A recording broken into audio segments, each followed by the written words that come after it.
یعنی یہ بات طے شدہ ہے، تم اپنے گھوڑے دوڑا لو، تم اپنی تحقیق کر لو، تمہارے سامنے یہی بات آئے گی کہ ہم نے اس قرآن میں ماضی میں پیش آنے والے واقعات میں سے صرف ان کا ذکر کیا جو خوب ہو اسی طرح قرآن کے نزول سے الساعۃ کے قیام تک پیش آنے تھے یا پیش آئیں گے۔ قرآن کے نزول سے لے کر الساعۃ کے قیام تک جو کچھ بھی ہونا ہے یا جو کچھ بھی ہونا تھا یا جس کے لیے بھی تمہیں رہنمائی درکار تھی، ہم نے اسے تمام کی تمام مسئلوں سے بیان کر دیا۔ اور تھا انسان اکثر معاملات میں جھگڑا کرنے والا، یعنی اکثر معاملات میں قرآن کچھ کہتا ہے اور انسان قرآن کی ماننے کو تیار ہی نہیں، انسان اس کے برعکس چلتا ہے۔ جب قرآن سے حق واضح کیا جاتا ہے تو وہ آگے سے اپنے بےہودہ قسم کے دلائل دینا شروع ہو جاتا ہے، وہ جھگڑا کرنا شروع ہو جاتا ہے، وہ قرآن کی بات کو ماننے کو تیار ہی نہیں ہوتا، یوں اپنی خواہشات کی ہی اتباع کرتا ہے۔ ناظرین، قرآن میں ایسی کئی مزید آیات بھی ہیں جن میں اللہ سبحانہ و تعالیٰ نے کھول کھول کر واضح کر دیا کہ اللہ نے اس قرآن میں نہ صرف وہ سب کچھ پھیر پھیر کر بیان کر دیا جو قرآن کے نزول سے لے کر الساعۃ کے قیام تک انسانوں کو پیش آنا تھا، جس حوالے سے بھی انسانوں کو رہنمائی درکار تھی، بلکہ تمام کی تمام مسئلوں سے بیان کر دیا۔ یعنی اگر قرآن میں کسی گزشتہ قوم کا ذکر کیا جا رہا ہے تو وہ کسی گزشتہ قوم کی کہانی نہیں سنائی جا رہی، قرآن میں کسی رسول کا ذکر کیا جا رہا ہے، کسی گزشتہ رسول کا ذکر کیا جا رہا ہے تو وہ کسی گزشتہ رسول کی کہانی نہیں سنائی جا رہی، بلکہ عین اسی طرح کا معاملہ تمہارے ساتھ بھی پیش آنا تھا۔ تو تب تمہیں کیا کرنا تھا،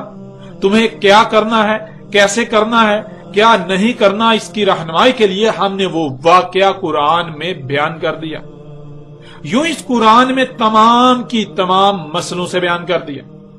اب ناظرین، جب قرآن میں اللہ سبحانہ و تعالیٰ کا یہ دعویٰ ہے تو پھر قرآن میں ایسا واقعہ مذکور ہونا چاہیے، ایسا واقعہ ضرور مذکور ہونا چاہیے۔ اگر سورج کے مغرب سے طلوع ہونے کا مطلب یہ تھا کہ جیسے اس وقت سورج کو ایک طرف سے دوسری طرف سفر کرتا دیکھا جا رہا ہے، اس کے برعکس الٹا سفر کرنا شروع کر دے گا، تو پھر اتنا غیر معمولی اور اہم واقعہ اللہ کو اس قرآن میں ضرور بیان کرنا چاہیے تھا۔ اور اگر نہیں بیان کیا گیا تو پھر کیوں نہیں بیان کیا گیا، اور اگر بیان کیا گیا تو کس طرح بیان کیا گیا؟ حقیقت کیا ہے، اسے ہر پہلو سے کھول کھول کر آپ کے سامنے رکھتے ہیں۔ ناظرین، حقیقت جاننے کے لیے سب سے پہلے یہ جاننا ہوگا کہ محمد رسول اللہ علیہ السلام نے کب، کیوں، کیسے اور کس موقع پر ایسی بات کہی جس سے مراد یہ لے لیا گیا کہ سورج الٹا سفر کرنا شروع کر دے گا۔ رسول اللہ صلی اللہ علیہ وآلہ وسلم نے کہا، سب سے پہلی آیات ہیں سورج طلوع ہو رہا ہے اپنے ہی مغرب سے، یعنی جہاں سورج ڈوبتا ہوا نظر آ رہا ہے وہیں سے طلوع ہو رہا ہے۔ ناظرین، جس وقت رسول اللہ علیہ السلام نے یہ کہا تھا تو تب کسی کے وہم و گمان میں بھی نہ تھا کہ سورج جہاں غروب ہو رہا ہے وہیں سے طلوع بھی ہو رہا ہے۔ تو اللہ کی جن آیات نے آنا تھا، انسان پر کھلنا تھا، ان میں سے پہلی آیات میں اس آیت کا کھلنا تھا کہ سورج جہاں سے غروب ہو رہا ہے وہیں سے طلوع بھی ہو رہا ہے۔ محمد رسول اللہ علیہ السلام کا اپنی وفات سے قبل نبوت کے آخری سالوں میں یہ معمول تھا کہ اکثر اوقات مستقبل کے حوالے سے رہنمائی کرتے رہتے اور مستقبل میں رونما ہونے والے فتنوں کا تفصیل کے ساتھ ذکر کرتے۔ حسب معمول ایک دن محمد رسول اللہ علیہ السلام مسجد نبوی میں بیٹھے تھے اور سامنے کثیر تعداد میں لوگ موجود تھے۔ مغرب کا وقت تھا، محمد رسول اللہ علیہ السلام کے سامنے جو لوگ موجود تھے، سامنے موجود لوگوں کو سورج کے متعلق کچھ بتانے والے تھے۔ اسی ضمن میں ان سے سوال کیا کہ کیا تم جانتے ہو یہ سورج کہاں جاتا ہے؟ تو سامنے سے جواب آیا کہ اللہ اور اس کے رسول جانتے ہیں۔ اسی دوران ابو ذر رضی اللہ تعالیٰ عنہ مسجد میں داخل ہوئے تو یہی سوال محمد رسول اللہ علیہ السلام نے ابو ذر سے بھی کیا کہ اے ابو ذر، کیا تم جانتے ہو کہ یہ سورج کہاں جاتا ہے؟ تو ابو ذر نے بھی وہی جواب دیا کہ اللہ اور اس کے رسول کو علم ہے۔ اس موقع پر رسول اللہ علیہ السلام نے جو کہا وہ روایت اس وقت آپ کو سکرین پر نظر آ رہی ہے۔ ابو ذر رضی اللہ تعالیٰ عنہ سے روایت ہے، انہوں نے کہا میں مسجد میں داخل ہوا تھا اور رسول اللہ صلی اللہ علیہ وآلہ وسلم بیٹھے ہوئے تھے، پس جب سورج غائب ہوا رسول اللہ صلی اللہ علیہ وآلہ وسلم نے کہا اے ابو ذر کیا تم جانتے ہو یہ کہاں غائب ہوتا ہے؟ یعنی کون سا مقام اس پر غالب آ جاتا ہے جس سے سورج کی چمک دمک ختم ہو جاتی ہے یا سورج غائب ہو جاتا ہے؟ ابو ذر رضی اللہ تعالیٰ عنہ نے کہا گیا اللہ اور اس کے رسول سے بڑھ کر کسے علم ہے؟ رسول اللہ صلی اللہ علیہ وآلہ وسلم نے کہا پس اس میں کچھ شک نہیں، زمین کا جو مقام اس پر غالب آ جاتا ہے یعنی جہاں یہ سورج غائب ہوتا ہے پس سجود کی یعنی دوبارہ ویسا ہی کرنے کی اجازت چاہتا ہے، پس اس کو اجازت دی جا رہی ہے اور بالکل ایسے ہی ہوگا جیسے ہو رہا ہے۔ تحقیق کہا جائے گا اس کو رجوع کر جہاں سے آیا ہے، پس جہاں سے آیا وہیں اس کا رجوع کرنا، اس کا طلوع ہونا ہے اس کے ڈوبنے کے مقام سے، یعنی جہاں سے غروب ہو رہا ہے وہیں سے طلوع ہو رہا ہوگا۔ ابو ذر رضی اللہ تعالیٰ عنہ نے کہا پھر قرأ کیا رسول اللہ علیہ السلام نے عبداللہ کی قرأت سے وَذَلِكَ مُسْتَقَرٌ لَهَا، یعنی آگے اس آیت کی تلاوت کی، اس آیت کا ذکر کیا۔ ناظرین آگے چل کر اس روایت پر بھی تفصیل سے بات کریں گے، لیکن محمد رسول اللہ علیہ السلام اس کے بعد اپنے حجرے میں چلے گئے، یعنی جب یہ محفل برخاست ہوئی تو اس کے بعد محمد رسول اللہ علیہ السلام جب اپنے حجرے میں گئے تو محمد رسول اللہ علیہ السلام کے ساتھ عبداللہ بن عباس بھی چل دیے، اور گھر میں داخل ہوتے ہی محمد رسول اللہ علیہ السلام سے سوال کیا، اور پھر محمد رسول اللہ علیہ السلام نے کیا جواب دیا اس وقت سکرین پر آپ کو روایت کی صورت میں نظر آ رہا ہے۔ ابن عباس رضی اللہ تعالیٰ عنہ سے کہ انہوں نے رسول اللہ صلی اللہ علیہ وآلہ وسلم سے سوال کیا سورج کے جو غروب ہونے کے مقام ہیں کہاں غروب ہوتا ہے اور اس کے جو طلوع ہونے کے مقام ہیں کہاں سے طلوع ہوتا ہے؟ پس جواب دیا رسول اللہ صلی اللہ علیہ وآلہ وسلم نے اسے یعنی زمین کو اس پر یعنی سورج پر بھیجا جاتا ہے،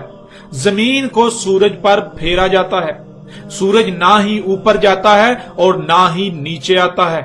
نہ ہی زمین سے دور جاتا ہے نہ ہی زمین کے قریب آتا ہے، نہ ہی روانہ ہوتا ہے نہ ہی تھکتا ہے، نہ رکتا ہے نہ ایک مقام سے دوسرے مقام کی طرف جاتا ہے۔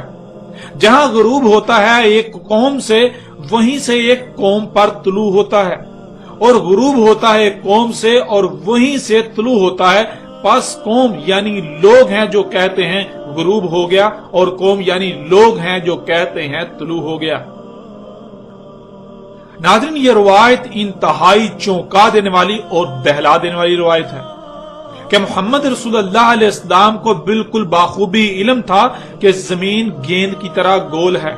یہ جو ہم اپنی آنکھوں سے دیکھتے ہیں کہ سورج سفر کر رہا ہے، سورج اوپر چڑھتا ہے نیچے جاتا ہے، ایسا کچھ نہیں ہو رہا، بلکہ یہ زمین کے گھومنے کی وجہ سے ایسا نظر آ رہا ہے۔ تو ناظرین اب سوال یہ پیدا ہوتا ہے کہ آپ نے خود دیکھ لیا کہ محمد رسول اللہ علیہ السلام نے مسجد نبوی میں ایک بڑے مجمع کے سامنے جو بات بیان کی